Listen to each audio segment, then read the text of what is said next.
ایک بہت مشہور ڈاکٹر تھا، میں نے واقعہ کتاب میں پڑھا. مثال کے طور پہ اس کا نام ڈاکٹر احمد تھا. ساری زندگی اس نے بڑے آپریشن کیے، اس کا بڑا نام تھا. اب حکومت نے اعلان کیا کہ اس کو گولڈ میڈل دینا ہے، لائف ٹائم اچیومنٹ ایوارڈ. پوری زندگی اتنا کام کیا، اس ڈاکٹر کو ملک کے دارالحکومت میں بلایا جائے گا اور ایک بڑی تقریب ہوگی اور اس کو گولڈ میڈل دیا جائے گا. ڈاکٹر بڑا خوش کہ اتنا بڑا ایوارڈ ملنے والا ہے. ڈاکٹر صاحب نے فلائٹ بک کی، جہاز میں بیٹھے. جیسے ہی جہاز اڑا تو کچھ دیر کے بعد موسم خراب ہو گیا اور جہاز میں کوئی پرابلم ہو گئی. تو جہاز کو راستے میں کسی چھوٹے سے ایئرپورٹ پر اتار لیا گیا. ڈاکٹر صاحب جہاز سے نکل کر عملے کے پاس جاتے ہیں کہ بھائی کب جہاز اڑے گا، میری تو وہاں بہت اہم تقریب ہے اور سارا پروگرام میرے لیے سجایا گیا ہے، میں چیف گیسٹ ہوں، مجھے گولڈ میڈل ملے گا، بتائیں دوبارہ جہاز کب اڑے گا.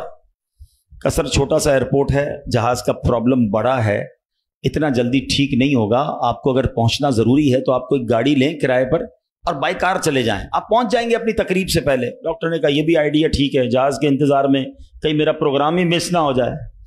ڈاکٹر صاحب نے گاڑی بک کی، رینٹ کار لی.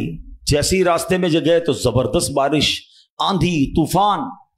اس اندھیرے میں، اس آندھی طوفان میں ڈاکٹر صاحب راستہ بھول گئے اور کسی مین ہائی وے سے نکل کر گاؤں کے روڈ پہ چڑھ گئے. بہت دیر تک راستے میں، اب بھوک بھی لگ رہی، کھانا بھی نہیں کھایا، اندھیرا گپ، بارش ہو رہی ہے. اچانک ایک چھوٹا سا گاؤں میں گھر نظر آیا جس میں ایک بلب جل رہا تھا. ڈاکٹر صاحب نے کہا اب تو حالت ایسی ہو گئی، دروازہ کھٹکھٹایا. ایک بوڑھی عورت نے دروازہ کھولا. کب ماں جی کچھ کھانے پینے کو ملے گا، بہت بارش ہو رہی. کہا بیٹا اندر آ جاؤ. وہ اندر چلا گیا. ماں جی نے بڑی محبت سے اسے پانی بھی دیا، کچھ کھانے کو بھی دیا. تھوڑی سانس میں آئی تو ڈاکٹر نے دیکھا کہ برابر پہ بستر پر ایک نوجوان لیٹا ہوا تھا. کہا ماں جی یہ کون ہے؟ کہا بیٹا میرا بیٹا ہے. کیا ہو گیا اسے؟ کہا اس کو بہت بڑی بیماری ہے. ماں جی علاج کیوں نہیں کرواتی؟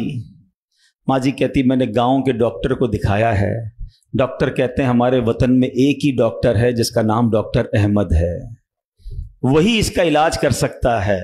مگر بیٹا میں غریب ماں ہوں، میں اپنے بیٹے کو کہاں سے ڈاکٹر احمد کے پاس لے جاؤں؟ نہ پیسے ہیں نہ کرایہ ہے. بس روز اللہ سے دعا کرتی ہوں اے اللہ تو کارساز ہے، میرے بیٹے کو شفا دے دے یا ڈاکٹر احمد کے پاس پہنچا دے. ڈاکٹر احمد رونے لگا. کہتا ہے ماں جی میں ہی ڈاکٹر احمد ہوں اور اللہ نے مجھے تیرے گھر پہ بھیج دیا ہے. جہاز کا خراب ہونا، چھوٹے ایئرپورٹ پر اترنا، رینٹ کار لینا، راستہ بھول جانا، کسی اور گھر پہ نہ رکنا، اسی جھونپڑی کے کنارے پر رکنا اور اس گھر میں جانا اور اس مریض کا علاج کرنا. اب بھی نہیں مانو گے؟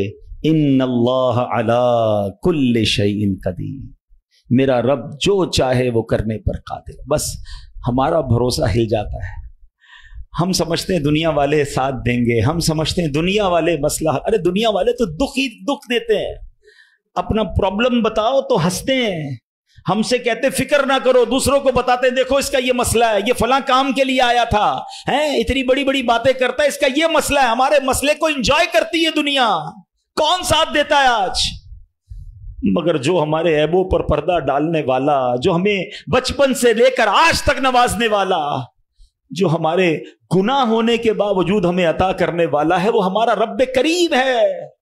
ارے جو ہماری ماں سے زیادہ ہمیں چاہنے والا ہے، ہم اسے کیوں نہیں پکارتے؟ اس کی طرف توجہ کیوں نہیں کرتے؟